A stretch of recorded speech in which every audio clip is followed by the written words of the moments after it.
Hey guys, welcome back to my channel. I hope you guys are doing really good. I'm back with another recipe. It's a gluten-free, kids-friendly and a healthy recipe. So this recipe is super easy to make. And for this recipe, I'm using the Feed Smart Peanut Butter Jelly Jam. The reason why I'm recommending this product is because it has no preservatives, it does not have any palm oil, and also it's sugar free. So if you are looking for a kids friendly jam or peanut butter which is sugar free and it's also healthy for us, then I would recommend this product.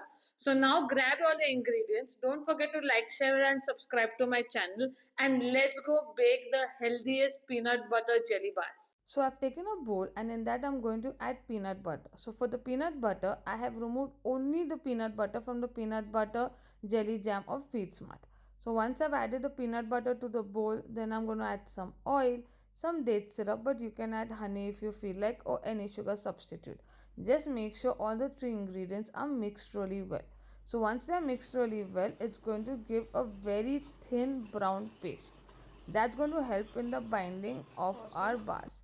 So after that is done, I've added some oats flour. You can use any millets of your choice. You can use jawar millet, any millet. Then I've added baking soda, and then I'm going to add some salt to it. Once that is done, we're going to mix it really well. So this is going to be mixed till you get a nice crumble dough. So it's going to be soft, but it's not going to come together. So after that, what I've done is I've taken a little bit crumble and put it aside in a bowl. That will be used for the top of the bars. So once that is done, the remaining crumble, I've taken a cake tin, added some parchment paper to it, and then filled it with this crumble.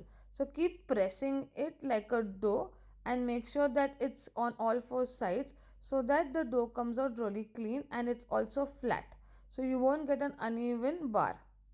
So this is really important. Once that is done, I've taken a spatula and pressed it a little more. And then after that, what we're going to do is we're going to add the filling. And for the filling, this is the best part in the jar. It has a jelly hidden in it. And so I've taken the jelly and the peanut butter to it. This helped to give a really nice swirl. And if you're looking to purchase this jam, make sure that you find the link in the description so it will be easy for you to purchase it. So once that is done, you can see how beautiful the swirl looked. I topped it up with more of the crumble. This helps to give a nice crunchy part to the peanut butter bars. So once everything is added really well, I'm going to bake it at 180 degrees for 20 to 25 minutes. And you can see how beautiful the bars have turned out. So they taste also equally really good.